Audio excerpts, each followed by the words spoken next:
Hello guys! Sa video ito ay pag-uusapan natin kung ano ba ang MP2. Paano ba ako kikita dito?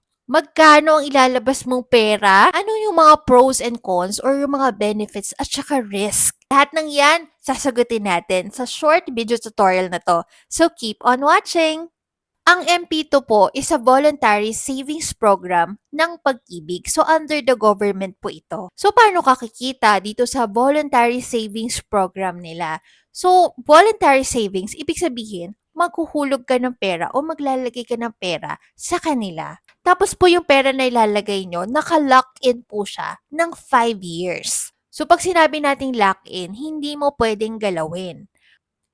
Pero, yung interest ng pera mo kada taon, pwede mong i-withdraw. Like for example po, nagpasok ka ng 50,000. Ayan, 50,000.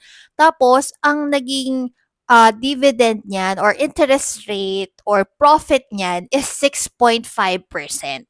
Okay? So, example lang po ito ha. So, yung 50,000 nyo ay kumita ng 3,250. So, yung 3,250, pwede nyo lang i-withdraw taon-taon kung gusto nyo kuhanin kagad yung profit or yung interest ng inyong pera.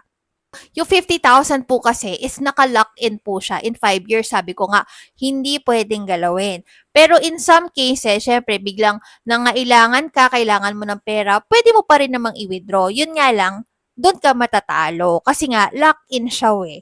So, ang mangyayari, hindi mo siya, yung 50,000 mo, hindi mo siya makukuha ng buo. Kasi may mga penalty yan, restriction. So, babawasan yung savings mo. Kailangan, pagka maglalagay kayo ng pera sa MP2, meron talaga kayong emergency fund. So, yung emergency fund po, kung hindi nyo pa alam yung computation yun po yung gastos nyo sa isang buwan, tapos i-times mo ng 3 or times 6. Okay? Para hindi nyo siya gawing emergency fund na kailangan nyo siyang i-withdraw. Kasi nga sabi ko nga, naka-lock in.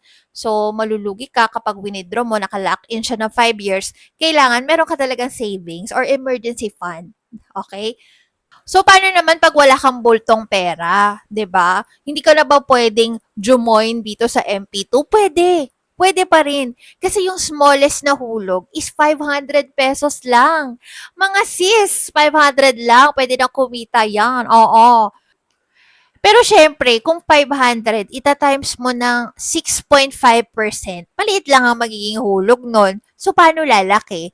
Ang gagawin mo, huhulugan mo siya buwan-buwan. Kunyari, meron ka extra 500 pesos every month, o di ihulog mo sa MP2, o, para tumaas yung dividends. Kung employed ka, syempre, meron ka ng automatic na kaltas sa pag-ibig, 'di ba? Kausapin mo lang si HR, tapos sabihin mo na gusto mong maghulog din sa MP2. So, usually, kung mabait naman yung HR ng company nyo, siya na yung magpo-process. So, automatic, makakaltasan ka na rin ng 500 pesos a month or kung magkano yung gusto mo. So, ito, voluntary lang to ha. Pwede mong itigil anytime, pwedeng isang bagsakan lang, pwedeng monthly. So, ikaw ang pahala kung gaano kalaki or gaano kaliit lang ang ilalagay mo.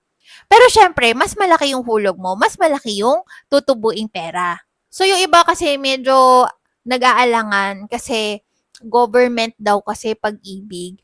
Alam nyo, huwag kayo masyadong maging negative. Kasi ang pag-ibig po is backed by the government which is a very good thing. Kasi ang government, hindi naman nalulugi yan. Oo, yung mga private banks, ayan, pwede pang malugi. Pero ang gobyerno hindi. Parang sinabi mo na rin na magsasarado ang gobyerno. So, aside for that, ang pag-ibig kasi mandatory yan, kinakaltas sa lahat ng empleyado sa Pilipinas. 'Di ba? Nagtatrabaho ka, may binabayaran ka sa pag-ibig. So, lahat tayo, lahat ng employed, kinakaltasan ng pag-ibig. So, marami talaga silang pondo. Oo. Aside for that, kumikita sila sa pagbibigay ng mga loans, cash loan, housing loan. So, talagang malaki ang pondo ng pag-ibig. Kaya, huwag ka masyadong matakot na parang mag-take ng risk. Itong investment na to is a low risk investment lang. Okay? Tsaka, hindi ganun kalaki yung kita, pero para siyang magiging passive income kasi. Okay? Wala kang masyadong iintindihin, hindi mo kailangan aralin yung stock market, Magpapasok ka lang sa kanila ng pera tapos every year makakakuha ka ng interest. So ito na yata yung pinakamurang investment kasi as low as 500 pesos lang, pwede ka na mag-invest. Hindi siya complicated na kailangan mo pang aralin yung stock market. Accessible siya online. So, pwede ng mga OFW mag-register at magbayad online. Ito po ay low-risk investment lang. So, hindi naman siya yung parang nagnegosyo ka, pwedeng mawala lahat ng pera mo, maubos or malugi ka, mabankrupt. Hindi po. Low-risk investment lang po siya. Kasi protected po ang iyong initial capital. Ibig sabihin, yung savings mo after 5 years, buo mo pa rin yan makukuha. Depende na lang kung magkano yung magiging interest, kung maliit ba or malaki ba. So, depende, sabi ko nga, depende sa performance ni Pag-ibig. Pero yung savings mo, yung kung magkano yung pinasok mo, makukuha mo siya in 5 years. So, maganda pa sa MP2 is tax-free pa siya. Ibig sabihin, yung interest or yung tubo ng iyong pera ay hindi pa babawasan ng gobyerno. Kasi po ngayon, sa time deposit po sa mga bangko, meron nang binabawas or kumukurot na yung gobyerno doon ng 20%. So far, wala pang tax or tax-free pa ang MP2. Sa tingin ko, mas maganda to kaysa sa maghulog ka sa bangko. Kasi pag ang pera mo, kung isipin nyo kasi, yung pera nyo, kapag nasa bangko lang, ah, nandun lang siya. Oo. Wala. Hindi siya kumikita. Yung regular savings kasi halos hindi mo naman mararamdaman na may tubo siya pero 1 pesos, 2 pesos, halos hindi mo mararamdaman. Or kung nasa bahay lang yung pera mo, lugi ka din. Kasi meron tayong inflation eh. Bumababa yung value ng pera. Actually, ang purchasing power nga po ng 30,000 ngayon, 23,000 ano na lang eh. Parang nasa 23,000 na lang yung purchasing power ng 30,000. So imagine nyo, this is because of inflation. Okay? So, kung mag-i-stock ka ng pera sa bahay, mag-i-stock ka ng pera sa bangko, ano din, nalulose din yung value niya. So, mas maganda, ilagay mo siya sa MP2. Kung sobrang pera siya ha, ilagay mo siya sa MP2 para kahit papano, kumikita siya annually. Kung mas malaki yung contribution nyo, syempre, mas malaki yung dividends or yung profit. So, kung marami kayong pera, pwede nyo ipasok, pero yung safe amount lang ha. Sabi ko nga, magtira kayo for emergency funds ha. So, ngayon ba na-convince ko na ba kayo magpasok ng pera sa MP2? O, ngayon pag-usapan natin, ano ba yung mga requirements? Okay. Kung gusto nyo pasok ng pera. So, kailangan po, active member po kayo sa Pag-ibig. So, kailangan meron kayong MP1 para maka-join kayo sa MP2. Okay? So, ano ba yung MP1? Ito po yung kapag employed ka, ito yung kinakaltas sa'yo sa Pag-ibig. So, ibig sabihin, MP1 member ka. Okay? So, kung member ka na ng Pag-ibig, nagtatrabaho ka, tapos may kinakaltas na sa'yo every month, punta ka lang doon sa HR, tapos sabihin mo, gusto mo maghulog doon sa MP2 ng Pag-ibig, tapos yan na yung magpa-process. Kung mabait naman yung HR nyo sa company, siya na yung magpa-process. Pero kung hindi, siguro ikaw yung magbo-voluntary contribution.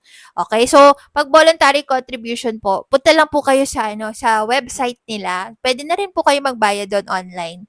What if naman nag-resign ka pero dati active member ka kasi employed ka eh, kinakaltasan ka ng Pag-ibig before. So, pwede ka pa rin mag-apply as long as meron kang 24 months na contribution sa kanila.